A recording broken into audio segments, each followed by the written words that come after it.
Hello,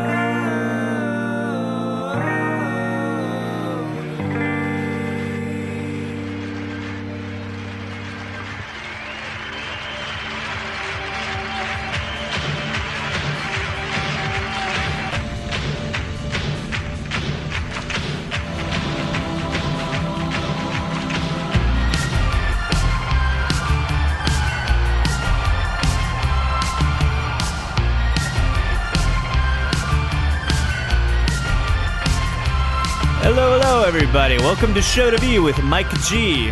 The show of life, the show of maps, the show of Madmen. Lots of Madmen running through here. Today's guest is Michael Sanders, a force de triomphe in the Austin spirits scene, the Austin bar scene. Shit, the scene. Michael is about as outspoken as they come. He's rambunctious. I recently turned a topless photo of him into a pumpkin. First lesson is don't ever have a topless photo of you circulating at all, or someone will give it to me and ask me to turn you into a pumpkin. But we talk about a lot of stuff with Michael. We talk about AMC. We talk about Madman. We talk about love. We talk about health. And it gets serious. It gets funny. And I really enjoyed getting to know Mike a bit better, sharing some more things in common. And I hope you really enjoy this conversation with Michael Sanders.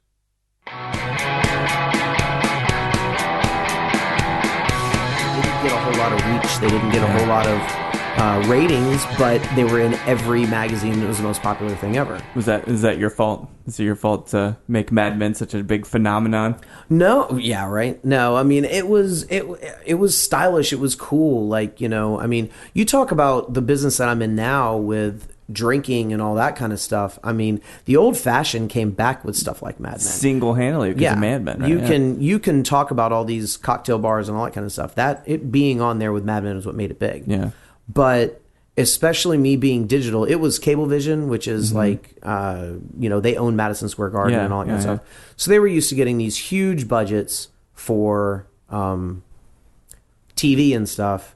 So when I would come in with a couple $100,000, which was a pretty hefty deal for digital, they just sort of patted me on the head and moved me along. Yeah, go do your thing, Mike. Yeah. Don't screw it up, right? Exactly. Yeah. Exactly. Oh, thank you so much for your $200,000. We just did $10 million. I'm like, nobody wants to go to your fucking site. So that ultimately, you know, now we're sort of organically going into how I'm here. Yeah. When I was working there, my boss knew damn well that it was very difficult for me to get meetings, that it was very hard for people to listen to me because the site sucked. It was hard to peddle it. But it had nothing to do with you, just not, the situation. Not with me individually. Not with me individually. I mean, I am a good salesman, I think, in a lot of ways.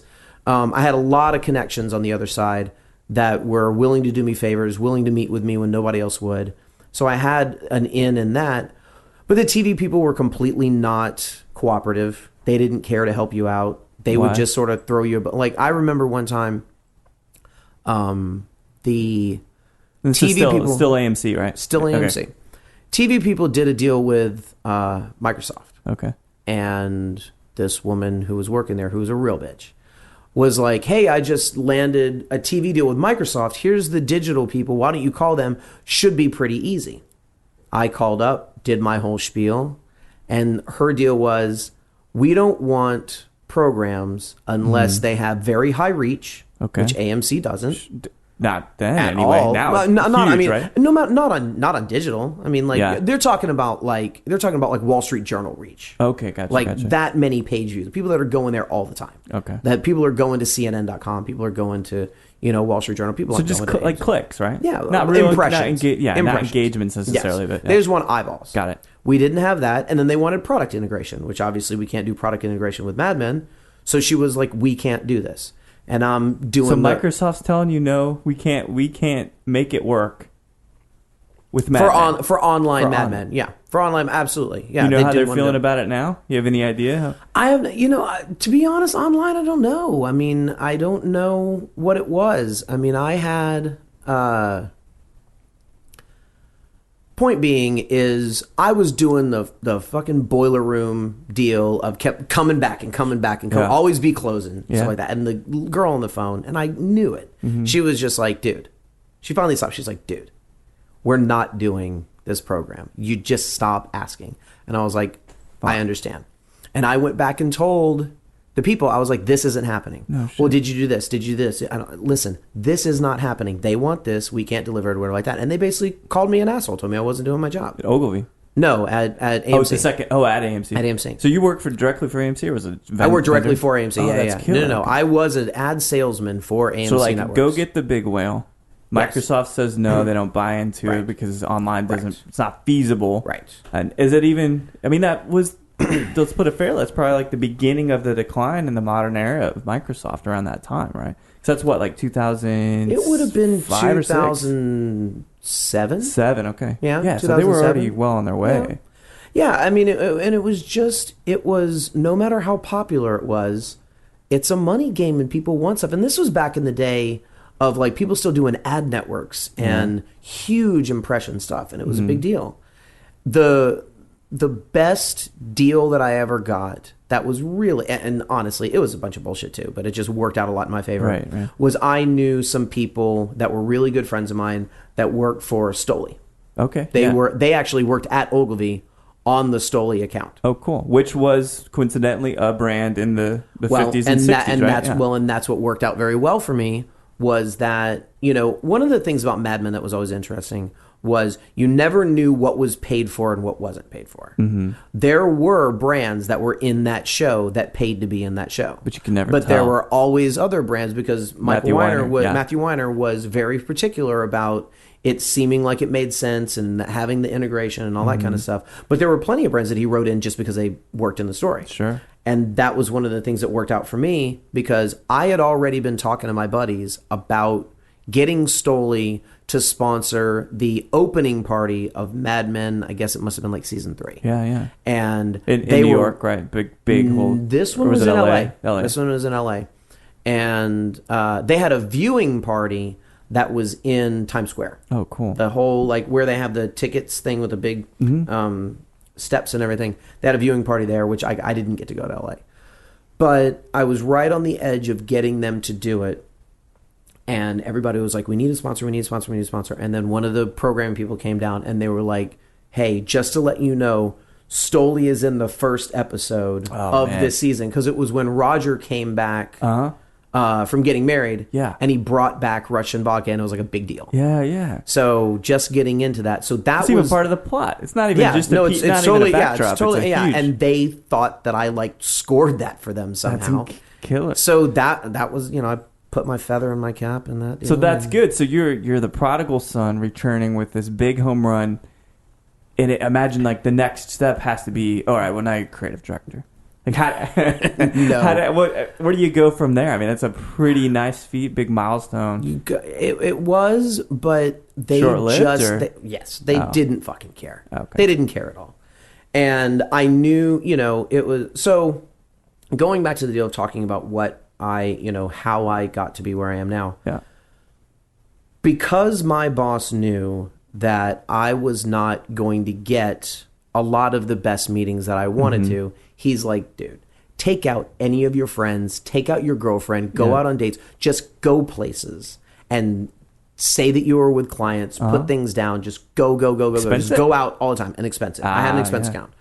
So at that time, you're talking about 2006, 2007, 2008, sure. All of the places, Milk and Honey, Death and Company, Gramercy Tavern, all these places that, food and beverage and stuff like that ended up being really well respected, I was taking people to. What'd you think of? I mean, it was even on your radar there? Something special that was happening, or it was the place that you go? It totally was. It was totally something that I realized. I've always liked restaurants. I've always liked bars. I remember I'd have friends that wanted to. I would come and visit, and they're like, "Oh, let's get a keg at home and hang out." I'm like, "No, I like bars. You like the experience of it? It's a good social experience. Yeah, absolutely. I mean, the booze that we have is just an additional thing. I don't do it for the drinking. Right. Sometimes I do it too much for the drinking, but I do it for the atmosphere and going out. Yeah. Speaking of which, I think it's good is since I interrupted the Saints game today, the trade-off being... Yes. Is kickoff already happened? Kickoff is happening basically right now. Okay. Well, we got to then make it worth your while. Yes. And luckily, indirectly again, because I just met with Charles and we kind of were talking, we're drinking Elijah Craig 12-year obviously, Mike, you have more expensive tastes, refined expensive tastes. And so now we're drinking Elijah Craig 18 year, which isn't it just like wonderful? It is. It's it's delicious. Way better than anything else that's older than that, 20 years ago. Sure. 23. So it's nice to share it with you, obviously. Sure. And Thank it's really, you. really cool. I appreciate it. Yeah, absolutely. So before we get into, what is that pivotal moment in which you're like, I've been to booze, I know booze, I enjoy it. How do I turn this into something, a project of passion? So you grew up in Houston, yes. right? Okay. Where about in Houston? Cypress area. Okay. Yeah, I went. You go to high school there too? I did. I graduated from Cypress Falls in '96. How was it living in Cypress? I mean, I lived in Katy for a bit. It was a burb. Yeah, it was interesting. I grew up. I grew up in a fairly poor neighborhood. Mm-hmm.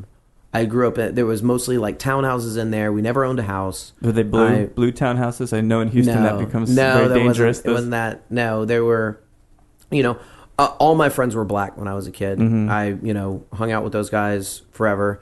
And I went to schools that were all in that area. Then one year, they changed like some zoning and stuff. Mm-hmm. And we ended up going to this different junior high that one of the neighborhoods that was sort of incorporated in that was a neighborhood called Hearthstone that had a golf course. Oh. And that was like, whoa. Wow, like, yeah. there's a golf course. And this is being in the late 80s, early 90s now? Because you're 37. Late 80s, early 80s, early 90s. So now I was going to, interestingly, people that would have been expected to be my peers, other white kids, people would, but I never hung out with any of them. Gotcha. So I, was kind of figuring out how I was having some sort of like, something in common with people that I was expected to already have something in common. And you felt like you, I felt very totally different from them. Yeah. Felt very different from them. So then moving on, went to another, we went into a high school, but, I was thinking about this the other day because you look at all this stuff that's on the news and all these kind of things. And I grew up in Texas and, right. There's all kinds of things with racism and all that kind of stuff. And it's definitely there. It's everywhere. My family, a lot of my families from the South have been around it my whole life. But real quick, where? Louisiana? Well, I was born in Georgia? Louisiana. My dad's family is from Mississippi. Okay. Oh, my wow. mom's family is actually from Northeast Rhode Island, Maine, Massachusetts. So it's kind of an interesting mix then, your it's mom definitely, and your dad. Yeah. But they met each other because my mom's family moved down to Rome, Georgia. Rome, Georgia. Which is northwest of Atlanta. Okay. It's like like 2 Athens. hours.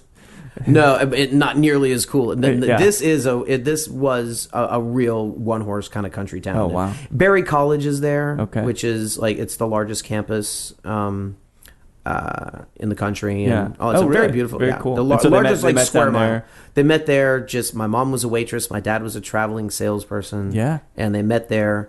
But a lot of my upbringing had to do with that southeast area. I didn't go the Saints, right? Going back to is perfect. Yeah. I mean, I didn't go north of Georgia until I was a late teenager, probably. No kidding. Yeah, it was all southeast. Oh, I had been over. I actually think that I went overseas before I went north of like Tennessee. No shit. Yeah. Oh. Well, cool. So you ends up your family kind of migrates a bit. Yeah. Your dad's he was still, when you guys moved to Texas, he was still doing traveling salesman stuff. No, what did he shift you in? Oil. Yeah, it's good money. He used to sell plumbing supplies. Then he went into selling oil field equipment, so like equipment to drill oil wells. Gotcha. Okay. Yeah, so pipe and bits and all that kind of stuff. Made a pretty good living doing that. Seems like, right? It was tough for a long time. Yeah. Our family has been very fortunate to have a lot now, but I didn't grow up with a whole lot. And you've got one sister, right? I have one sister, yeah. And that's it, just 4 years guys, younger. 4 years younger. Yeah. Did you guys went to school together then? Probably. Well, you might have just been out of high school, right? We only went to the same school in elementary school. Okay. Because if she was 4 years younger, like she was in 8th grade when I was a senior in high school. Did you leave a nice impression when she would make it into school, and she's like, "Is Mike your older brother?" She's probably like, from some people, sure. Mostly teachers. Teachers knew me because you're smart, or because you're a smart ass. Both, yeah, both in a lot of ways. But you probably did pretty well if you ended up UT first year, right? Yeah, I mean that was one of the things. I was very fortunate. I had a very sort of diverse upbringing in a lot of ways. My first friend when I was 5 years old was named Muhammad Abdul Rahman, who was a black kid that was a Muslim guy in the neighborhood. Interesting. Which in 1983, in the suburbs of Houston, Texas, not was so a popular, big right? rarity. Yeah. It was strange though. Like I never felt. I don't think he ever felt like anybody targeted him for his religion or anything. Not like I now, didn't live probably. him. It's probably far better. No, it's a tons better. Yeah. I mean, then again, I'm not him. I don't know what he dealt with. But anything that I mean, him and I were inseparable forever. Nobody ever really. But also, he was as tall as I am when we were in like 5th grade. He was a big guy. Gotcha. So I don't think people fucked with him that much anyway. Yeah. But no, so I had a lot of that. I was in a lot of, sort of advanced classes and stuff when I was a kid. So I was hanging around with a lot of smart kids. I knew a lot of the, a little bit. Yeah, did a rub off. Rubbed off. I know it did. And then when I started, growing up, there were like these people that were in these, nicer neighborhoods that my family started getting towards at some point. So I sort of had a little piece in every group. Does it make you? I grew up very similarly, right? When my parents got married when I was a little bit older, probably about 8, and we moved around quite a bit. Never had money. Now, they're doing really well. Mm-hmm. But it makes you appreciate things that other people can't afford. You talk about food, you talk about going out, even to get a hamburger like at Wendy's or something. Mm-hmm. You really start to appreciate that stuff. Sure. So I also think that kind of richness and culture, at least like socioeconomically, that helps you be far more prepared for running a business. I really do. I think having that kind of rich background, because you know what it feels like to struggle, and it's not been a matter of privilege all the time. It happens. To some people, It is interestingly, whether or not I'm actively thinking about it, it's a strange feeling because my sister and I lived much better than my parents did. Sure. They gave us but that's what they wanted to, yes, right? Of course. And then but I obviously knew the struggle. Yeah. I remember being at school and getting sick and I couldn't call home because our phone was turned off. Wow. And I had to basically call a neighbor to ask my mom to come and get me at school because I was sick and I had a fever and I, do whatever. I mean, those times happened. Yeah. It was a treat to go to the dollar movie theater. Yeah. But you couldn't get popcorn and I couldn't call them, so I had to go up and my mom would always say, go up and ask them when the movie's ending, and that's when I'm going to come back and pick you up because I couldn't call them when it was over because their phone wasn't working. So no cell phones. No cell phones. Different time, man. Yeah. Totally different time. So you make it. So I saw that, but then when I got older, especially when I got into college, I was very fortunate, and a lot of things just worked out. I got into the college I wanted to go to. Right. I wanted to go to New York and work. That worked out. Was there any other places that you were thinking about besides New York, or is that when you talk about advertising? Obviously, that's the place. That's the. So for a while, I was honestly a little scared of New York. Mm-hmm. And not scared as much as I never thought that I was going to make enough money starting out. First thing out of college to be able to really live there. Did you think about that whole roughing it thing, or that because a lot of people go out there with nothing, right? And they just go and they hang out. Absolutely. But I mean, in a way, yeah. But I knew I was going to have to be able to. I mean, I was in a corporate job. I knew I needed to afford to have decent clothes and not live in an okay neighborhood, I guess. I mean, I lived in Harlem, which was fine. I mean, I lived in Harlem for 5 years. It was great. Very cool. And it was it was fine.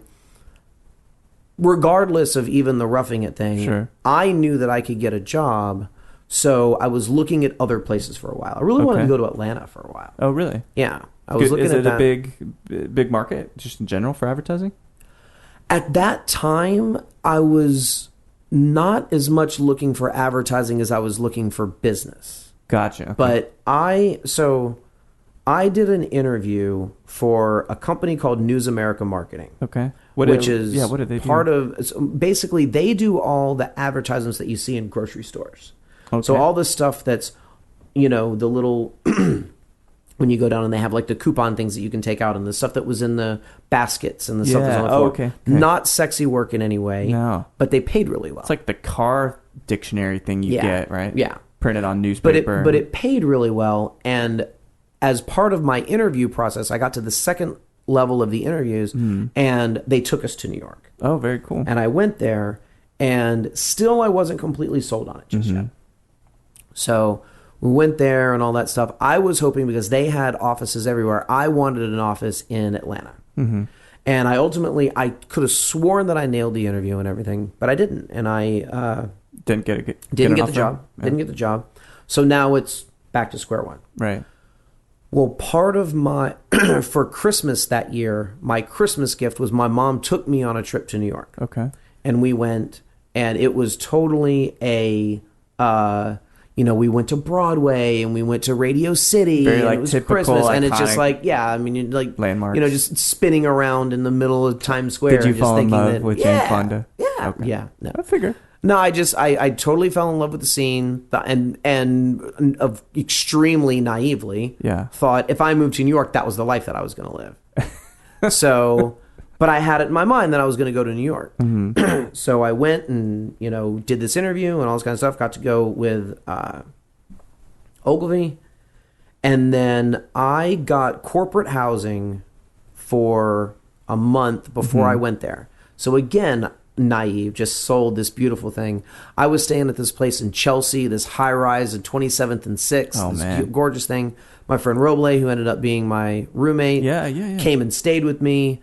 This was in 2001, August of 2001. Oh, so this is before everything changed. So August in 2001. How long were you in the corporate housing then? About a month and a half. A month and a half. So really, were you starting to develop that taste of the wonderful life? Oh yeah, in Chelsea? Absolutely. I thought that's what life was going to be like. How did the rug get pulled out from under you? So one of the coolest things was like when you opened up my window, one side was the Empire State Building, and the other side was World Trade Center, and I'm just like, oh my God, this is amazing. My friend Roble, who was a chef, worked really late. I didn't know anybody. I didn't have a job yet. Mm-hmm. So he would get home at 12:31 in the morning. We would get a 12-pack of beer and a pack of smokes, and we'd go to the roof. And we just stand on the roof in August in New York, which was beautiful, and just looking around everything, and it was great. So we looked around, and we got an apartment on 115th and Manhattan Avenue, which is Manhattan Avenue runs north-south. It's the first street on the Harlem side of Morningside Park. Okay. So Morningside Park separates Columbia from the rest of Harlem. Right. So it was not Columbia kids. It was over there on, on the Harlem side. Still, it was fine. Still it was great. Cool. Yeah. But just mice and dirty and old. And lots of roommates with 4 legs. It was, we had to go out to Queens to go get window units for the AC, and like you're doing that and it's sweating like crazy, and we had to repaint the place, and then had to find a friend's place to go sleep at because it was fumes and it was hot and all this kind of shit, and it was just crazy. But do you like that now looking back on it? Did you like that? Yeah. I mean, kind of makes you who you are, right? Yeah, I like the struggle, and we'll get to a part of that with the comparison that I do to things like Austin. But my first day on the job in New York was September 4th, 2001. That is insane. Yeah. Timing is just crazy. The next week was September 11th. Yeah. September 11th was a Tuesday. Uh-huh. Oh, really? I had a buddy who was in the Coast Guard, who was going to eventually be stationed in Staten Island. Mm-hmm. And he came down the weekend before to come and visit me. And we were hanging out, and we went down to the World Trade Center. And he looked up and he's like, oh, those buildings are so big. He's like, I should take a picture. And I was like, yeah, go ahead. Yeah. And he's like, no, I'm going to live here. I'll have plenty of time to take pictures. I'm not going to worry about it. So he didn't take any pictures of the World Trade Center. It's eerie, and then right? he wanted to take a girl out that he knew on a date. And he's like, where should I go? And I was like, dude, you need to take her to Windows on the World. Is that up in that was the top restaurant? of World Trade Center. Was the restaurant on top of there. And you could see everything for miles and miles. Yeah. And he took her there the Saturday before the Tuesday of September 11th. Wow. Still never took any pictures. No shit. Yeah. Do you talk? How did you still keep in touch with him? No, I'm curious what he would think. Right? Yeah, like seriously. I mean, 3 days before. Yeah. This is very fateful. Mm-hmm. It's insane how it happened. So that you started on you said the Monday before, or was it the week prior? It was the 4th. Yeah. Yeah. So almost exactly a week before. Yeah. Yeah. And so how do you remember that first week going? It was fine. I remember feeling like the first week was fine. I mean, I was excited. I was in New York. I was, happy to be there. I was working. You had a month in court, so this is really like week 5 or week 6, right? That you're in New York living. Oh no, because you would have started where you were in corporate housing and you started that same kind of week, right? Because you said you're okay. Yeah, I had moved into my permanent apartment a week and a half before I started work. Gotcha. Okay. Makes sense. So yeah, I felt like the struggle was real and it was cool. They put me in the weirdest cube situation. It was actually like not a desk. They put an extra desk in like a little weird hallway. The janitor's closet? Seriously. Like it was like behind, you couldn't see a window. Uh-huh. It was down, like if you were walking down cubicles, there was a part that they couldn't put the cubes up against each other because there was a pole.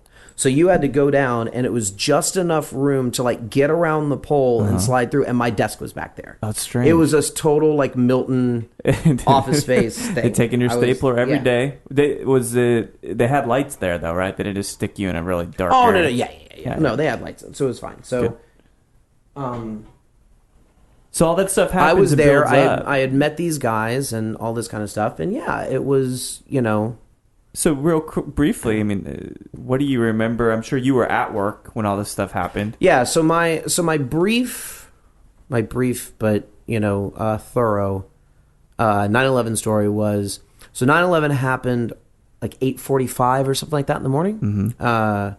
All of that was going on while I was still taking the subway to work. Oh, Jesus. So I didn't see anything or whatever. Were people panicked yet? Or did they not know yet? Nobody was there. I was still getting to work on time. I see. So I'm there at like 8:59. Yeah. And there's like 5 people in an office of thousands. Wow. There was nobody there.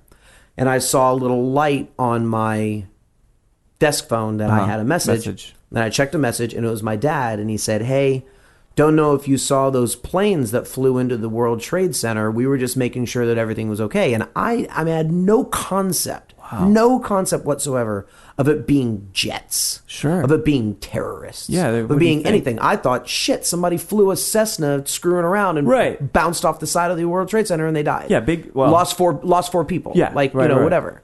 And so I was like, that's crazy. So I didn't have a TV or anything. My computer's an iPhone's not around. There's no smartphones. Yeah. I mean, I'm waiting for my computer to take 10 minutes to boot up. Yeah. So I go to the cafeteria to get a coffee and a bagel, and I came back, and this guy Tyrone, who was my friend, who was one of the office manager guys, he's like, "Man, that's fucked up." And I was like, "What do you mean?" He's like, "The fucking World Trade Center thing. Did you see it?" And I was like, "Wait a minute, you heard about it too?" He's like, "It's a big deal." And I was like, wait a minute, what? So now you kind of and there was so everybody's all on their phones, calling their families, calling all that kind of stuff. Sure. I'm getting people calling in. The phone lines are all jammed up and all that kind of stuff. So I've got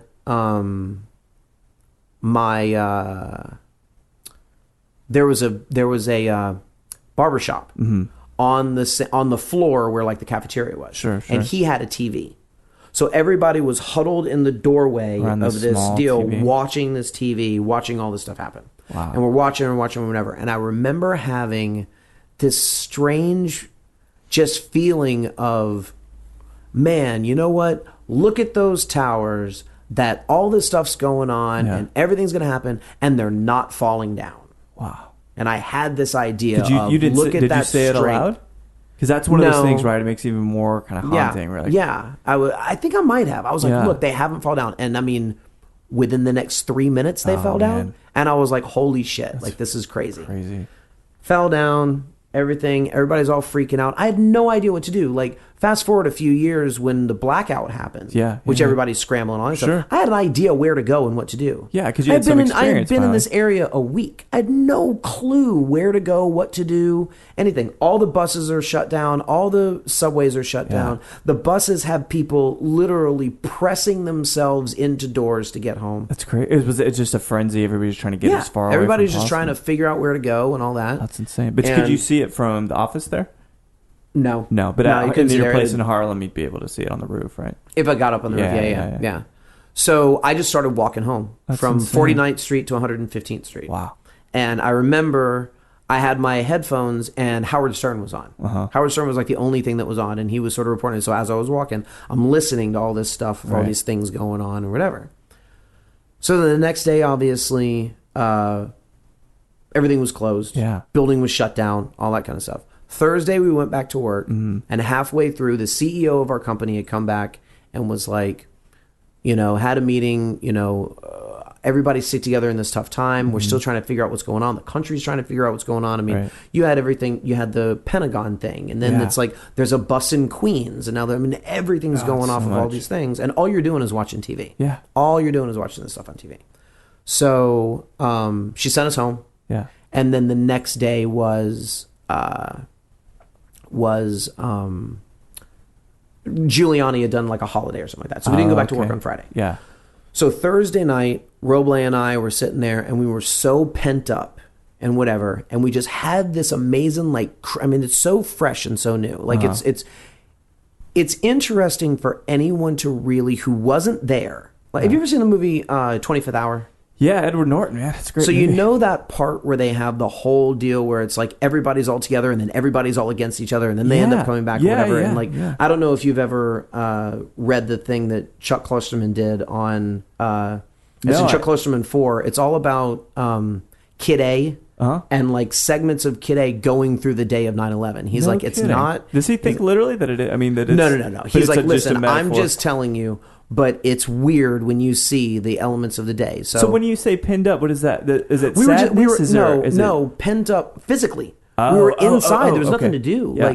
Like September 12th, 2001 was the most peaceful day I've ever seen in my life. Yeah. It was beautiful weather. It was like 71 degrees, completely clear. And you could go to Times Square and nobody was there. Wow. Like it was so, like you don't see New York like that. It was such a creepy thing. You just, you walk out onto the street and it was quiet. Nobody was out. It's like, So by that time, so when I was talking about like people not having a perspective unless they were there of the temperament. Sure. You can't feel it the same way unless you're in it, immersed in it. Still on Thursday, and I mean this because of everything that had happened with the government and all that kind of stuff going on, was on Thursday, everybody was like, fuck the terrorists. We're all American. We're all together. Stop living just because we are going there. We're gonna bomb. Yeah. They had a. It's so crazy. I'm getting in a bunch of different directions. No. I don't know if you could ever find it again. But 101 K-Rock. Yeah, K-Rock. That Howard Stern used to be on. When they were doing the ultimatum that Bush gave Saddam and was like, it's T-minus 9 hours, Saddam. You better tell us what's going on. And then they played Bombs Over Baghdad from Outkast. Oh, I do vaguely remember hearing about this. Like, it was crazy how people were so much... So we went out to a local bar that was over by... Columbia. Uh-huh. And... Roble, he had a fro at the time, so he had big... hair, tall, skinny black guy. He wore this bandana. He looked like Jimi Hendrix. Oh, cool, he wore a U.S. bandana, and we were all playing "Born in the USA" and "American Badass" and going fucking crazy, all this kind of stuff. Wow! But then we met these girls there, who gave another perspective, and they were like, Bush did this and all this kind of stuff, and I wasn't even thinking about it. And it was like sympathetic, not sympathetic necessarily to the terrorists, but not so pro-America at the time. Right.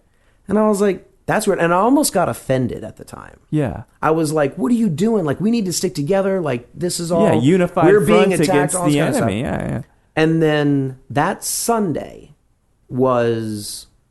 They had a protest in Union Square. Mm-hmm. And I'm not a protester. I didn't want to get involved in the cause, but I'm like, this is like being at that time when people were like protesting Vietnam. Like, I have to go down and see this. Yeah, Kent University. Yes, I have to go down and see what's going on. Mm-hmm. And that was the first time that I really started to get a perspective of another perspective on the whole situation. So you think terrorism and all that kind of stuff. Was it that much of a mix that's bound to cause some tension, right? Like you've got polar opposites. There was yes. It was a whole side that was saying that America only bombs people of color. Right. There was a whole side that were like Army vets that are like, we need to fight for to fight for our country. There were people that were talking about how our involvement with Osama bin Laden and going on with Russia and Charlie Wilson's war and all that kind of shit. And we trained them and the relation with the Bush family and the Saudis and all that kind of stuff. And I was like, holy shit, there's like other stuff, because it was all one direction until probably Friday. That's so strange. And then everything split off. Because in Texas, so you filter back into kind of Midwest and going more west into Americana, if you will. And it was that polar for us. It was that black and white.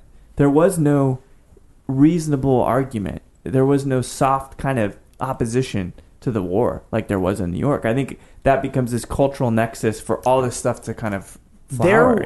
Let's be sure. Sure. Especially the people that I saw around, it wasn't soft and necessarily even reasonable opposition to the war. Fair enough. It made sense, and I got that. But it's still... But it also was a lot of 18-year-old NYU kids screaming at the top. I mean, they had just gotten to fucking school, right? What the fuck? And now they're diplomats. Yeah. Okay, well, but I get to it. NYU, I'm obviously entitled to a world I am class. Extremely smart. I live on West 4th Street. Yeah.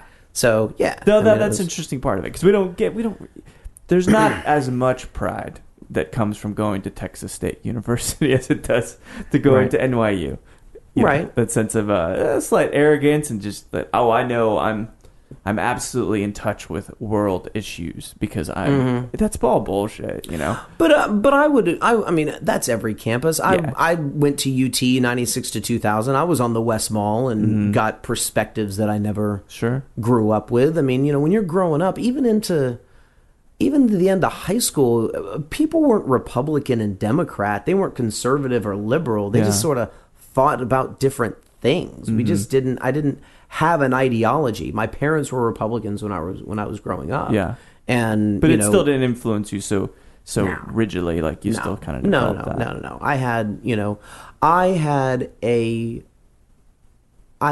opinion and a perspective at a certain time about the value of hard work and getting what you wanted, because I had seen my parents struggle for so long and do well at some point. So I had this idea of, if you work hard, it might take long, and you'll get there. Yeah, and then that's what I had for a long time. Yeah, me too, and that's not necessarily true. I mean, it can be. It can't be. Sure. I think in education sometimes can expedite that process, but of course. I think hard work obviously gets you somewhere. Sure. But maybe that's a fallacy in our modern day. Well, and that's one of the things that it's whenever they have the things that are like, could you pass a test that you did the freshman year of college? Yeah. No. Probably not. But a lot of that information isn't applicable. What I can do is relate to people and talk to people in a way I couldn't when I was a senior in high school. Because you have experiences. The whole thing now about going to college is dealing with people of a million different backgrounds and figuring out how to live with them. Yeah. I mean, no matter how diverse your school might have been when you grew up, it was still in one town, in one neighborhood, in one area. Not multicultural, really. It wasn't. It can't be. There weren't people who had just come from another country, who were from the north, the south, the east, the west. Canada, Mexico, Europe, Asia, everywhere. People weren't there, and there for completely different purposes. For sure. We all took the same classes in high school. I want to be, for the most part. want to be a liberal arts. I want to be an engineer. I want to be, a business person, whatever like that. And then that has a lot with your framework of what you want to do. I mean, and the direction you want to go in. So you spend this time, there's obviously this massive rift in New York at the time, lots of differing opinions. I'm sure there's tension, et cetera, et cetera. And you go forward still with Ogilvy for a couple years, I presume. You're out there, you're experiencing probably something that didn't exist really as much in other areas of the States. That is a great cocktail culture, like just brilliant minds doing new things, trying new things, setting a standard really for the rest of the world in a sense. And so what was that moment where like, maybe I need to get in on this business. Maybe I have my own take on it. Maybe I can contribute. Well, yeah. I mean, I was extremely fortunate with both of my jobs in New York that I got experience in things that I might not have otherwise had experience if I was just a guy making money and paying to do them. Yeah. Because I was on the media buying side at one point, people were taking me out. Then I went into the media sales and I was taking people out. Right. So I had free passes to go to a lot of Market stuff that I research wouldn't on the clock. that I wouldn't have otherwise had. I would never have been able to afford to do a lot of the stuff that I was fortunate enough to be able to do there. So I always, like I said, I always liked bars, and I always liked entertaining people. Mm-hmm. There was a time at Ogilvy when, because I was in the digital department, like we were bought by Mindshare, and we moved over to another building, and they merged into a company that eventually split up, and there was this big identity crisis with the actual company. Okay. So they were trying to do stuff to get team building and all this kind of stuff. And I remember I was watching an episode of The British Office. Okay, yeah, Mr. And Gervais. they went to, and they did a trivia night. Mm-hmm. And I said, we should start a trivia night at Ogilvy. Okay. So I started this trivia night, and I got known for like doing all these things, organizing, making parties and stuff like that. Themes so I knew I liked that. Themed parties, or just like throwing a party? No, just throwing a party. Just getting people together and checking places out and knowing their the value of this place has this good space and this good drinks, and that's not what we need, and these people can do that. Like just being able to analyze a space, and analyze a space for its value for whatever it was. Right. And then I was, all these things were popping up in New York. I started to get a taste for it. I knew that I wanted to do it. I had this feeling that I wanted to be in a bar. And then Jessica and I would come down here for ACL and South by for so many years. So, because you're returning to we come back to see my friends. Yeah. And was starting to see these things that I really liked in New York, these cocktail bars and this different stuff. I mean, because even when I was in college, like, I went to 6th Street and 4th Street. Like, that was it. Like, I didn't do... You weren't drinking old fashions. No, I wasn't drinking old fashioned, but I also wasn't going to like the Broken Spoke and like the historic kind of stuff. I missed out on a lot of those things. I went to the stuff that was right downtown because it was just what we did. Yeah. But when I would come back, I saw such a lack in that element of... That was in New York, but not anywhere in Austin. It wasn't here at all. Not a curated experience. No one really took cocktails seriously. No, not at all. I mean, when I made the decision to come here, in the time after I had made the decision, Eastside Showroom and Pesce had opened. Just opened, yeah. But by the time I had made the decision, they hadn't even opened yet. Oh, so I was thinking about this. Did you already have a business plan or stuff, or just kind of... No. And, you ask a million people the business plans that they had, the kind of stuff that we thought about. I mean, I totally thought I was just going to make a lot of money and I was going to make decent drinks, but it was going to be... girls with big boobs behind the bar, just, playing that up. Boy, did that change for you. It did. Hey, now you got a classy staff. Yeah. I don't know if you put on that or not. Yeah, you got a great staff. But no, I mean, it was a completely different perspective. Mm-hmm. And then we moved down in 2010. Ended up, getting in. There's stories behind that, but getting in with people like David Allen and USBG, and we took his cocktail class and started meeting those guys, and then just did everything that we could to learn. We went to GABF, Tales of the Cocktail, all the kind of stuff. Started hearing about these places. We go back down to Houston, go to places like Anvil. Do you think that you would have done it now?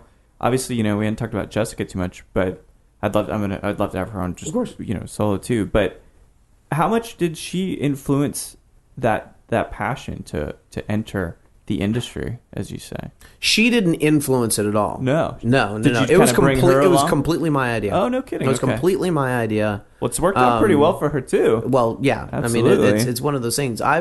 There's been situations in the past from bands or movies or hobbies or something like that I've turned her on to, that she even at some point kind of excelled in certain elements of it even more than I did. Yeah. I mean, when Jessica and I started, it was totally my idea to do it. She did it because she loved me. Right. She agreed to come to Austin to open a bar before I ever proposed to her. No kidding. I had proposed to her. We had already made plans to move down. Yeah. And then I proposed to her, and then I had friends that were like, did she expect it? And I was like, well, we didn't exactly talk about it, but I don't think... Did you ask that question? Like, well, man, if she doesn't want to go to Austin, I don't know. Well, no, but I was like, I don't think that she thought she was opening a bar on a handshake. Yeah. She figured something was coming. And then you were like, you're not thinking prenup or anything, right? Yeah. No, and then we got the passion for it, and then she started, with her work with the USBG and doing competitions and all that stuff, and it ended up being, like when Jessica and I first started out, when we took classes and we did the Tipsy Texan stuff, and everything, we were very much on the same level in terms of bartenders. Like actually, when we took the Tipsy Texan class, I got the highest score. She got the second highest score. No kidding. And in our whole class. And like we did that and we were very much on the same level. At a certain point. When did she start leaving you in the dust, Michael? When she started doing competitions. Yeah. And so at one point, all of our opening bar staff was women. Majority. And then at some point when certain people moved on, it was, for the most part, it was Tacey, Carly, Amber, Madeline was with us for a little while, and then, and Jessica, sure, who was doing a lot of that. I was busy doing a lot of fixing the ice machine, fixing the roof, doing a lot of that kind of, traditional stuff. And then she was doing bartending a lot more, and she caught on to it faster than I did. And at a certain point, you get to that point that she had practiced it enough to where if I had gone and taken certain shifts, I would be slowing things down. Gotcha, right. Where she wasn't. Playing to your talents. I could never catch up to her at that point, though, because it was always easier for her to do it because she was better at it. Right. And then I was just like, okay, well, I guess I'm not a bartender. So like, I can make drinks, I can do it, but I can't bartend nearly as good as she can. Was that a bit of an irritating moment, or as you said, this is how the cards fell? It's an yeah. I always... Do you... Now, here's the thing. There's some fame, right? There's a little bit of notoriety. Not that you haven't done an amazing job of being notorious in your own right, but do you ever miss what could have been the rock star bartender, Michael Sanders? For myself? Yeah. I think about this and I have this conversation a lot. Jessica and I did a seminar on owning a bar with your... Is that the Tales? No, it was PDX last year. PDX, okay. About owning a bar with your significant other. And right. one thing that we ended up talking about was sometimes in a partnership, you can have a boss and a face. Yes. A lot of times, people come to me or feel like it's going to come to me with real boss kind of stuff. These are the rules. This is going to, hiring, firing, all that kind of stuff. Right. Like a lot of that dirty work. Almost the mean guy, right? Sometimes. Bad cop. Obviously, Jessica does that too. Sure. But I'm more of the boss in quotations than in that situation. She's more of the face in a lot of quotations, in a lot of situations, because she was a woman doing that, she started doing speed rack. She started doing the competitions. She worked really hard with the USBG. She's the president of the USBG. It gives her a lot of visibility that it didn't give me in that way. Right. So... sometimes am I jealous of that? Yes. But I'll be honest with you, I don't necessarily want to have done the things that she had to do to earn some of that notoriety. Yeah. I never wanted to do competitions. No. I never wanted to be the president of the USBG. Right. I never wanted to work with certain people that she's worked with to get that or whatever. So I'm obviously happy that it happens. Yeah. I like... that I'm so proud that she's done so well with competitions and that she's good at it and that it brings notoriety to the bar and it's given her experiences that she might not otherwise would have had. That's not for me. Yeah. And there's a certain amount of notoriety that comes with that well, you built I'm jealous that I didn't have, but at the same time, I can look at the bar and go, that's... And it's not like people don't know who Mike Sanders is. Not. Yeah. I mean, you've been able... I'm going to say you've been on the class circuit. You've been able to teach people some of the lessons about running the bar. You are a resident expert about plenty of things. People always consult you about cocktails and all this kind of stuff. I mean, you're a notable figure. Sure. And all of that. So like coming into this whole thing, this concept of Drink.Well, what was if you could even distill it down to like a single thing, what was the thing that you knew you could do better than anybody else? And that's why you started the bar. Or was it just a shot in the dark, as it can be for some? That's interesting. I felt... okay. Because you got good pedigree. There right? wasn't there wasn't necessarily an aha moment. Yeah. But there was a direction that we started going down that we started seeing a lot of people open up places from a perspective of being behind the bar. Yeah. And they were doing all these things, and they were putting in systems and cultures and things like that were all for the behind the bar kind of stuff, which was great. Yeah. And they were making great products and they were doing great things. I felt like at a certain time, and a million people have done, this well also, but at a certain time, I felt like Jessica and I had a real understanding of what the people on the other side of the bar really wanted. Yeah, yeah. And I was, because you got to make a product for your customers, not yourself. It has to be both, but it's not about. And us, I'm incredibly analytical and incredibly detailed. Yeah, I go into a place and I know automatically how easy is it to get to the bathroom. Do they have purse hooks? Are there round back stools? Like, where, like, I just noticed those kind of things. There were all kinds of things that I saw that I wanted to be in a bar, and I built the bar kind of around that. But I remember, it was a time that I was frustrated about something or bummed or whatever, and I was talking to Billy Hankey at King B, and I was saying one of the things that I feel was very advantageous to Jessica and I that allowed us to be as successful as we've become, however you want to define success, was that we were unapologetically humble about what we knew how to do. We knew we didn't know shit. Yeah. I know all kinds of people self-effacing. It's great. I just knew we didn't know anything. We asked everyone for help. Sure. We surrounded ourselves with good people that were able to teach us the right things. We made our mistakes. We had our assholes that burned us and all that stuff. But for the most part, we were around people that were able to really give us good advice. And we had no problem whatsoever asking people. We were never, we never felt like we knew more. And one of the things that Billy said was, he was like, yes, I get that. And he's like, but I was talking to somebody else the other day. And for some reason we were talking about you guys. And they said, another reason for your success was your complete attention and care for the human condition. Yeah. Whether it be our staff or the people that come into the bar, whatever. Or your humor. We really don't underplay that too, right? Yeah. No, but we really care about people having a good time. Sure. I wake up every morning making sure my staff is happy, making sure my customers are happy, making sure everyone. I feel like I between my wife and my the people that work for me and the community and all that kind of stuff, I'm always trying to make people happy in one way or another. So I think that. I think that a lot of people do that. Yeah. And I'm not saying we're the only people that do. But I think that we figured out a certain way that works well for us. Does it ever take its toll on you personally? Of course it does. My mom is very selfless. Amazing person, right? But it's everybody else before her. And so I always wonder with the people that are like that, is it sustainable? Do you get mic time? No. I mean, no. I mean, and dude, I go to a therapist every 2 weeks, and it's one of the things that we talk about. Helpful? It's good. Yeah, it's good. I've done it for a while. I've been a fan of therapy for, you want to call it 7 or 8 years now. Yeah. It's always good to talk it out. Well, it's good to be able to talk to somebody that isn't vested completely in the outcome of what happens. No matter what. I mean, it's really, really exactly. Yeah.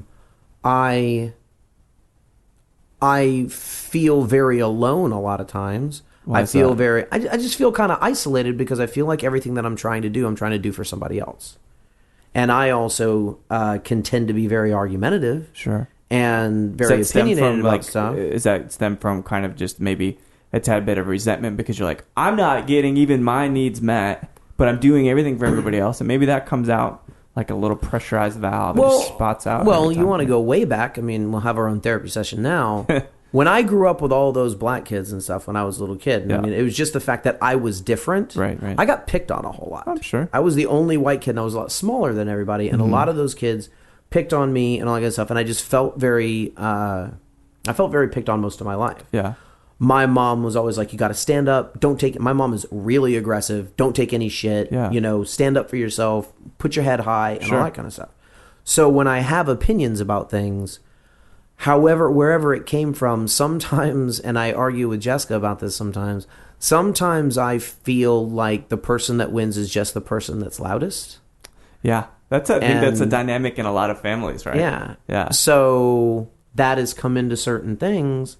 And I also feel like in a lot of ways, I put so much thought into opinions or directions that I'm going in that if someone disagrees with me, I feel like it's only because they don't understand me. I see. If I can explain myself better, of course they'll agree with me because I make perfect sense. And that's not necessarily the case. Right. So I would just keep on going and all that. and sometimes that can alienate me because I argue with people about right stuff. It's like, no, it's not that you disagree with me, it's that I'm not making myself clear, which is not a good approach for reaching any kind of agreement with anybody, you know? But I wonder if it's just, is it a product of our family? Is it a product of our own egotism? I don't know, because I consider myself also a pleaser, right? I want to make sure that people are taken care of and that everybody they're righted, you know? Sure. But at the same time, does that mean that I ever truly get to take care of myself, my emotional needs? I don't know. Because the other thing, too, do you find that when you're busy in projects, it's projects, man. PDX Cocktail Week, it's a project because you're presenting again this week. You're presenting this year, right? Yeah. Well, actually, I'm bringing Jessica along now. Oh, there you go. Okay. Yeah, so cool, but that's a project. Yeah. You've got the USBG bits, which there's events there. Those are projects. You've got the bar, which is the biggest project of all. And then we keep moving Working forward on another one. Moving. Do you want to talk about that? I mean, I can give you the basic stuff. It's going to be down south, next to the South Ramen Tatsuya. Yeah. Oh, right next to it. Yeah, sharing a wall. Yeah. The name of it is Backbeat. Mm-hmm. Words on the street. Yeah, right. It is rooftop patio, bigger than Drink.Well. It's all bar. Yeah. It's not. There's going to be small food, but not a restaurant the same way that Drink.Well is. Gotcha. Open until 2. Very cool. It's not going to be a Drink.Well 2. Yeah. Like it's going to be. Did you want to reinvent yourself this time, or was there just this other idea percolating? I just. I don't see any interest in franchising necessarily now. There's always going to be. You'll always see some. There will be something familiar. Yeah. The way that the staff is, the way that things are put together, the way that the drinks are all done. All women behind the bar, I'm sure. Yeah, trust me. Sure, that's not intentional at all. Not all. It's not. It's not. I mean, Dennis did work there at some point. Yes. Even though he's a girly guy. Well, yeah, and we had Lavany too. So, one of the things that's very interesting is it doesn't have to be gender specific necessarily in the way that, if you have all women, they act this way. If you have all men, they act this way. No, yeah, I would never. But if you have a majority of one gender, they tend to infight more than they would a lot of times if it's spread out. Yeah. But in the experience that I've had, and it might just have been whatever, I've had better luck with it being a majority women than I have a majority men. Well, that's good. That's good. Yeah. It's good to hear. Yes. And, now that you're immersing yourself in another project, do you have any kind of expected time when it's going to go live? Very beginning of the new year. Oh, cool. Very cool. Yeah, very beginning. One of the things, there's still construction going on, and one of the things that's a challenge now is that even if construction gets done at a certain point as you go to the end of the year, right, hiring a staff at the beginning of December, I can't imagine. It's just not very feasible. Yeah. So try and do that. So yeah, we're juggling a million things. We're at that point in our lives that we wonder if we want to have kids. Yeah. Yeah, it's tough. Because it's going to be another thing of which you can't focus on yourself, right? Not that the kids aren't great, and I wouldn't know firsthand that I made a pretty ardent decision not to have kids, Right. But getting immersed in even yet another project, it's even going to be less time for you to understand. So I think the therapy thing is obviously really going to help out, Sure. So I'm going to go get the dog real quick. We're going to take a brief break, and then we'll finish up, if that's all right with you. Sure. Yeah, so pardon the intermission, but, intermissions aren't so bad. Watched Space Odyssey 2001 the other day. It's only 2.5 hours, and they put an intermission in there. Right. You watch The Departed, and there's no damn intermission in there. Right. Wolf of Wall Street, any of that stuff. But I had to let the, the prideful little Shiba Inu dog back in. Because she was barking, as she always does. But, I want to share something with you. I hadn't really talked about this, but it comes to mind a lot when I think about where we're all headed personally, physically. And this past just on Friday, I worked a little bit, and I was on the computer, and I got a chat, and my coworker said, "Hey, did you hear about this person?" And I was like, "No, it's this person is my previous boss. I worked with him for 4 years or so." And this guy shared with me, he goes, oh, he died today. He was 38 years old. Yeah. And it brought me back to thinking about, this is the thing. And he was on leave a couple times. He was on leave for about 2 to 3 months each time. And the second time seemed a little bit longer, and I was kind of wondering what was going on. He obviously appeared really emaciated and stuff when we worked together, and this is sometime last year. Came back and he said, hey, I want to meet with you. I want to let you know what's going on. And he said, I am an alcoholic, and I just got out of 60 days in rehab, and I was drinking 1 liter of Jameson a day. Oish. And 12 packs of beer. And the doctor said, if I continue to do this, I will, without any doubt, die. And so I still don't know really how to feel about it. I worked for him for fucking years. Sure. You know? And I think he relapsed. I don't know this, right? Maybe his body had just given up. He had put it through a whole lot, you know. And I think about Josh Ozerski, right? He was a writer for Esquire and had some friends that traveled with him, kind of knew that he was living the life too. And there is always this duality that we have. Sure. That is, one, to be social, vivacious, gregarious, meeting people, being the person, the life of the party, also while trying to balance some sanity and some physical health. So that long-winded intro is really just to ask you, does it ever feel like it can go a little bit dark and that the drinking can get too big? I mean, the drinking, we are taking depressants. Yeah. You don't realize that a lot of times because you're having such a good time. Yeah. And I personally have my own demons that I deal with anyway. And then everyone wakes up with that. Did I do something wrong? Did I say something stupid? Am I drinking too much? Why did I go to that second bar? Why did I have that last whiskey? It was so dumb. Why did I do that?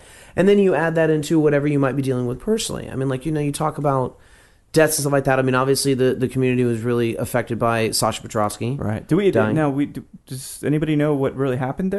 No. No, right? I don't know that. And I'll mention... So let me just say this: when I mention names, I know I do not know details of how they actually died. It's just a perspective on the industry. Like you said, Josh, Sasha, the night that we went to Half Step to have the daiquiri for Sasha, the night before Matt Thompson died, right, from Firehouse here, and then there was his deal going on, and I think that you have a situation to where when people die in this particular business especially, your first thing is, did they OD or was it suicide? That's what everybody goes to. Why do we think that? Because it's a very depressing thing. I mean, like, you gotta realize, like, there was a time, like when you were talking about people talking to me about being, a resident expert on certain things. Yeah. One of the things that people talk to me about a lot is their feelings, because I've had almost all of them. And I'm very open about what my feelings are about certain things. And I was just talking to people that were just really having a tough time with stuff. It was a real dark time in the industry in general, even outside of these deaths these tragedies that have been happening and stuff like that. And, people saying, I gotta fucking stop drinking so much. I gotta stay home and go to the gym and eat salads and drink water and all that kind of stuff. And they don't. And it's a shame because, talking about, and this isn't tied to the situations that we've had with everything from gun control and all that stuff, but the mental health situation outside of that goes on in this country is unfortunate because most insurance plans don't cover that. Right, yeah. Almost all bartenders don't have insurance, or at least insurance that's provided for them. How do you do anything about that? So you go and drink Fernet and smoke a pack of cigarettes at 2 o'clock in the morning, not talking about how great your night was. Right. And it just ends up getting into these dark things, and people bond on this misery loves company kind of thing in a lot of ways. And a lot of people have fun, and a lot of people are very well adjusted. I mean, isn't that why Joy Division formed? Pretty much, So people could commiserate. Yeah, and it definitely gets to a dark place, because the other thing that you have to feel like is you can't come to work with your emotions. No. You have to You come in, you're having a bad day. You better put that shit down, make everybody happy, and do whatever. And then you're on all day. Yeah. And then you leave, and you run into other people in the community that you're friends with. Right. Friends is in quotes, too. And though. yes, it's definitely in quotation marks. It's who can you go to? And that's one of the things that I think that therapy has been very good about, because I'm business partners with my wife. Yeah. I can't talk to my wife about my job the same way you can talk to Lydia about your job. Oh, sure. Yeah. I can't do it. We're there. Yeah. The sympathy isn't necessarily there a lot of times because she's dealing with a lot of the same stresses that I have. Right. And then if I have problems with her, obviously I can't talk to her. That's tough. So who are your friends that you can go and talk to? Like actual friends. Yeah. In an actual comfortable, healthy space. Right. Somebody's like, "Oh, let's go have some drinks." Well, that's the worst time to do it. Self-fulfilling. Yeah. It's tough. It's an unfortunately very dark thing. I think that because people are so used to being on, a lot of times they're very dishonest with others and especially themselves. Oh, sure. On how hard they might be having it. Yeah. It's really, really tough, and I don't know that there are any really positive, healthy outlets for this stuff, because yoga is a good example, right? For a lot of people, that's very, very helpful. It's a good escape. It's outside of the industry, being outdoors, all these things. But unfortunately, alcohol is so tightly coupled with so many social events. Sure. It's like the blob, and you can't escape its grasps. I fought a lot with, this is something very indicative, not calling anybody out about it, but this is very indicative of the way that the industry is. Yeah.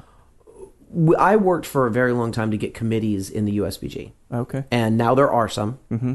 Like I'm the head of examples. I'm the head of the recruitment and development committee. Okay. There are people that do health and wellness and philanthropy and all that stuff. But I tried very hard to do a health and wellness for a long time. Yeah. That we would take a day, that we would do an activity, and we would do a thing, and we would go to somewhere like a bar, but we would get that bar to have a selection of mocktails. Yeah. That everybody could still be social with each other, but we would all promise on that day not to drink, not to smoke, just to hang out with each other, just to have a good time, not do all the other bullshit. Yeah. I got so much resistance for that concept from people saying it's a bartender's guild and bartenders are going to want to drink. That's I insane. couldn't get a day a month out of these people. That's so crazy. It just shows the perspective. It's almost like Philip Morris, like backing the whole thing. It's like, if we're not pushing product, then you guys can't do it. Yeah. It's fucking How are we going to ridiculous. tell people to go out and go, maybe we can do a bike ride, maybe we can do a stand-up paddleboarding, and then we go to a bar? Right. How about we don't? Yeah. Like, just do it, and then you can. But if you want to get a brand to sponsor it or something like that, they got to move their shit. It's just this. It's a terrible paradox. Yeah. You know? If you put on Facebook, I'm going for a run, who wants to go with me? Nobody will go. If you say you're going to happy hour, it'll fill the place. Yeah. And that's an unfortunate. insane kind of thing. Yeah. How do you? It doesn't look like it will change, right? Yeah. I mean, the bartender community, to its credit, is full of new, fresh, creative faces all of the time. Sure. But at the same time, it feels like since it's such a maelstrom and whirlwind of staff, like that, just like a kind of revolving door in a lot of places, people tossing around other joints and stuff. Like, how do you ever build that foundation of people that can be the mentors and say, like, we gotta take our health seriously? Because this is not the end of this. This is only the beginning. Crap cocktails, it's almost like an excuse where it's like, well, even if I had 10 of them, damn, it was a wonderfully made Manhattan, right? Like, almost in a way, we kind of give ourselves some leeway because we're drinking good, right? Even if it's a lot. Well, absolutely. I mean, who was I talking to? I was having a conversation with a guy one time about alcoholism. Mm-hmm. And he was an alcohol. He was a guy that still worked in bars, but he had been an alcoholic. Right. It's a guy I think I met in New York, Mm-hmm. and he stopped drinking in like the mid '90s, but he still worked in bars now. And he actually was working like in a craft bar. Mm-hmm. And I said he was like, back in the '80s, all we did was drink to get drunk. All we did was just go out, get fucking hammered, Quality do whatever wasn't like a that. concern, right? And I said, but if you honestly think about it, was alcoholism more of an issue then? or more of an issue now because it can be so masked in, I'm drinking amazing stuff. Right. How many times do you sit there and get a boner over, I'm sitting here drinking bonded bourbon all night? Right. It's 100 proof bourbon. Yeah, it's a lot. It's a lot. Let's go out and have overproof rum daiquiris. Sure. And it's fine. It's delicious. It's doing whatever. 3 of those is much more than the 6 vodka shots you might have done in '86. Yeah. And then you fucking move on. No, it's a really interesting point. It's a lot of it is, look at beer. Yeah. People are bringing stuff back down. Right. But you're used to coming out of like a college situation and stuff like that you're drinking Coors Lights and Budweisers all the time, which are what, 4.5%, 5%? Mm-hmm. And then this craft beer thing happens, and you've already got it in your head. I'm going to go out and have 6 beers. Yeah. But no, you're drinking 7.5% beers now. Right. You're drinking 8% beers. Let's go enjoy these double IPAs. Let's have 4 of them. Mm-hmm. That's 8 drinks. Yeah. Like it's a lot of stuff that is very easily masked by quality. Yeah, that's a great point. It totally is. Well, but I drank all the Pappy Van Winkle 12 year, or in this case, the Elijah Craig. Right. 18. Has it taken its toll on you? Yes, absolutely. Yeah. And I'm diabetic. Yeah. So I fight another. I've known a couple diabetics that. It worries me in a way. I've gained more weight than I wish that I had, and I find myself like it's just such a crazy thing that I've loved getting done with a long day. When I worked in New York, I'd work a long day.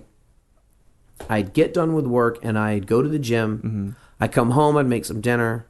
I'd watch TV. Yeah. Maybe I'd watch a movie or something, and maybe I'd pour myself a whiskey and I'd go to sleep. Right. Now, I go do a tasting during the day. I get done. I eat lunch at 4. I eat dinner at 9. Yeah. I have a certain, I have wine and stuff at dinner. Then I'm like, I should swing by and go over to such and such bar and see so and so and do whatever.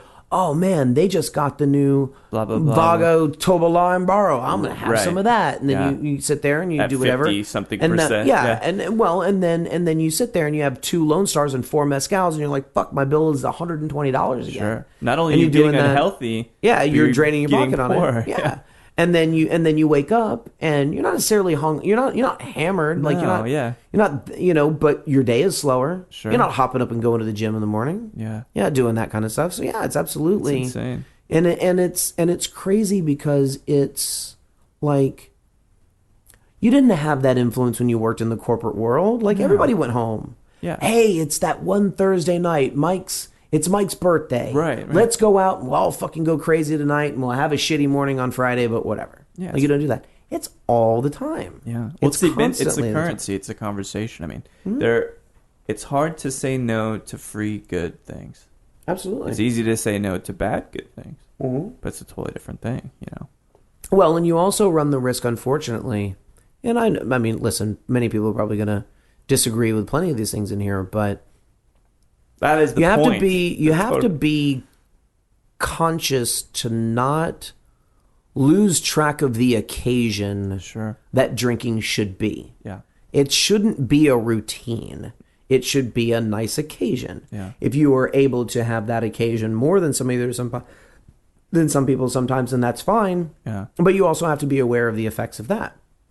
But when it's just like you're sitting there looking at that, bottle of $120 Barolo or something like that, and you're like, I've had it before, whatever. Then it's like, dude, the whole fucking point is gone. Yeah, it is. Like it's over now. It's a good point when you talk about collectible bottles and all that kind of shit. It is meant to be drank, though. Oh no, absolutely no. I run the risk at home that I walk by my top shelf, and I think, man, like a fucking meteor can hit the earth anytime next week, and I'll be wherever the afterlife is, going, God damn it, why didn't I drink that glass is that really 2007 breakable. Drink that 2007 Pachuga?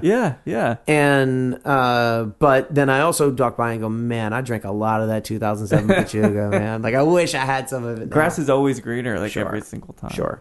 No, point being is, unfortunately, right now, there really has to be a true paradigm shift in an overall idea of what we do and what we celebrate, what we promote on Facebook, what we tell our friends or whatever like that in this industry, because having mentors that lead a real group think about being healthier, it's dangerous if it's good and it can be. Yeah. And there are people that do it. There just aren't a whole lot of listeners right now because there's so much more noise.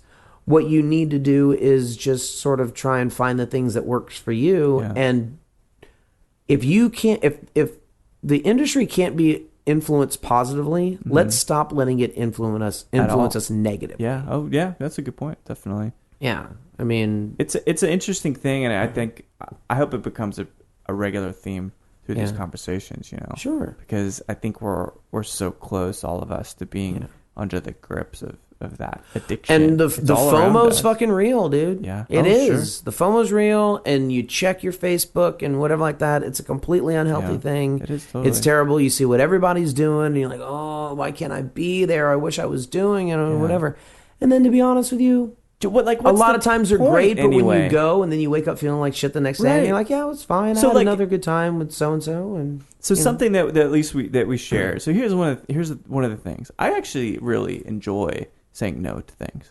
Not to be argumentative, but to not just do everything because that's what I was invited to. And it's not an assault. If there are amazing events and great people, and if I ever get the opportunity to talk to people like I do with you right now, like I will always take that over a group anytime. Yeah. It's my favorite thing. Well, but having the stable love of a woman, I really feel like having that person in your life is a great stabilizer. It is. It can be. And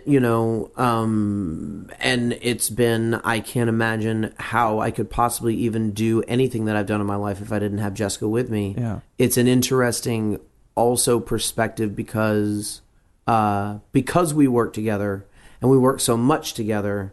Some of that feeling of your comfort that you have when you come home at night not doing things, I have in a different way, or I don't have in certain ways. Right. And the thing is, for me, honest to God, like, in the break, you were talking about people being so concerned about what people think about them. And obviously, I'm not, mentioning this now, but I do things a lot because, unfortunately, some of the isolation that I feel sometimes. Sure. I just want like to react, like fighting in a corner kind of thing. Like no, reactive, or? It's a thing of I can't stay at home. I get stir crazy. I get I can't be still. Yeah. I hate being sick. Sure. I hate having to do projects at home. I don't like it. I want to be places. Yeah. And I just like it when people laugh at my jokes. Yeah. I like it when people are happy to see me there. It's a thing that I'll always Maybe it's that only moment dig. that you get that is really about you. True. Yeah. Well, and yes, you're absolutely right. I mean, when I work at a bar and I'm spending all this time making sure people are having a good time, when I can go into another place and have somebody be glad that I'm there then that's a value. Yeah. But yeah, I mean, I hope that I can get to a place that even I had it one time in New York that like I can go home and just be home. I've been good about it recently. I was joking around with Colette. I saw her at HEB, and she's like, "You're not at home." And I was like, "No, but I'm buying food so that I can be at home. I promise I'm not going out. I swear, I'm staying in. I promise God, I'm not going out." Yeah. Because I just, if it were up to me, I'd be out all the time. Well, I hope that you last, and I think that your personality, it's a good mix to keep people on their feet, and it calls out a lot of things I think are kind of important for people to talk about. Sure. I think that you're probably saying stuff that a lot of people, not to say they're afraid to say it, but they're just like, shit, Sanders said this. Sure. And God bless you for that, man. Yeah. Because it's what I do. Has to be that way. So I really thank you for coming in and hanging out. Thank you. Thanks for having me. Man. And appreciate it. It was fun. Have a good night, man. You too. Thank you. Bye. So what a wonderful chat with Mike. I love the fact that Mike will say what he thinks. Sometimes it's controversial. Sometimes it's brutally honest. But honestly, if we learn nothing else from this conversation, it's that if we don't focus on our health and we don't focus on taking that time away from being in the industry, immersed in the industry, it might just not work out. We might perish, and we might crush under this pressure. We might crush under what is depression at times. And we have to know that we do have each other. We do have people to talk to. And we are here for each other. So, Mike, thanks so much for being you. No matter what feathers you ruffle, we always know you're doing it for the right reasons. But for the time being, let's remember to keep dancing.